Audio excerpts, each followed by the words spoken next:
This would have been roughly the spot of the Velvet Lounge.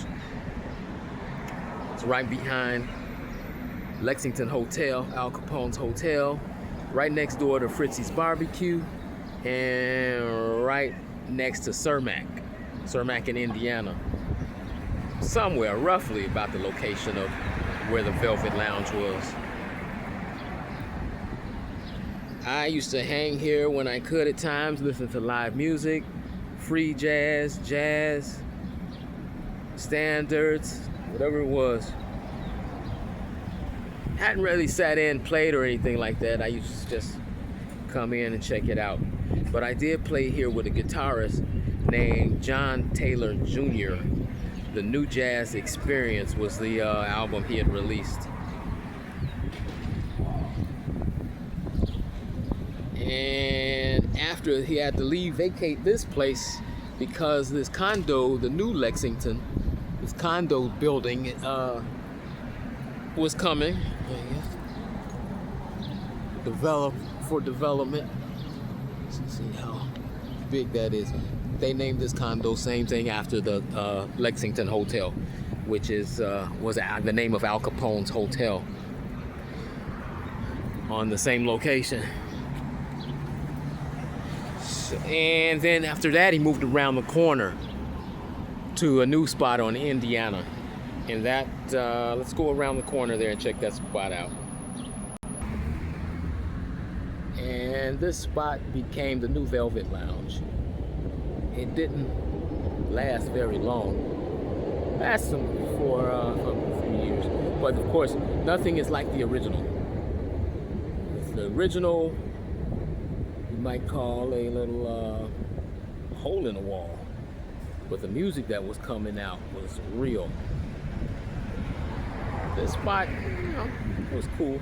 I didn't go here as much as I did the original.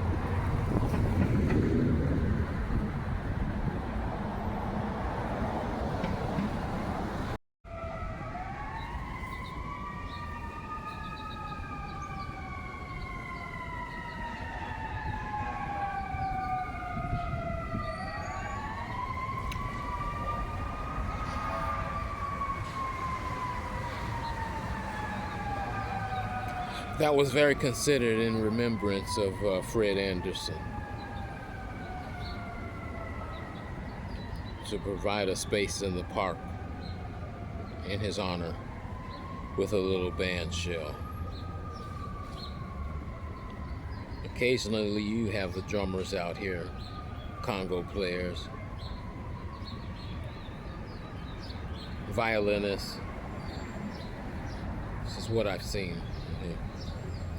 But a collection of musicians will gather out here.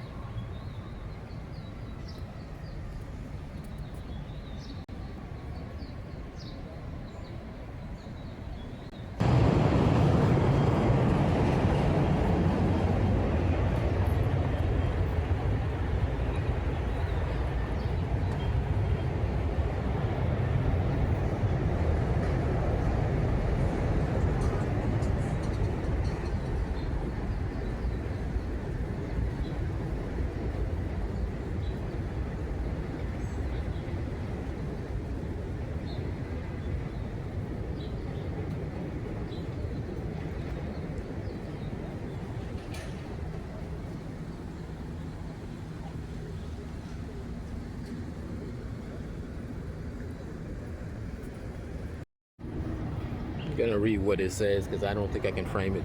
Saxophonist and composer Fred Anderson, 1929 to 2010, was one of Chicago's most creative, acclaimed, and beloved musicians.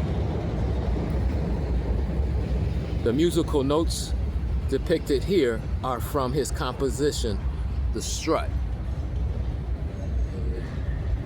Born in Louisiana, Anderson moved to Evanston, Illinois as a child during the Great Migration. Later, he lived and worked in Chicago's South Loop for 3 decades. Inspired by Charlie Parker's music, Anderson devoted his own unique method of playing jazz. As an original member of Chicago's world-renowned Association for the Advancement of Creative Musicians. He performed in the first AACM concert in 1965. While working other jobs to support his family and his art, Anderson released more than 30 recordings, performed for audiences around the world, and mentored countless young musicians. In 1979, he opened the Velvet Lounge, revered for its innovative music and diverse, loyal patronage. Generations of musicians and fans benefit from the inclusive spirit of his stage. Fred Anderson always followed his motto of patience, sincerity, and consistency. Chicago Park District, City of Chicago Alderman Robert W. Fioretti, 2014. That was very nice in his honor.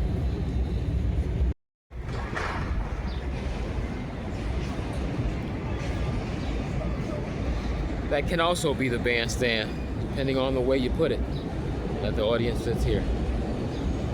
But either way, it's a space in his remembrance that musicians can and do perform in. Fred Anderson, my man, thank you for what you did, for providing a place for young musicians to perform. Thank you. And thank you for watching. Catch you on the next one.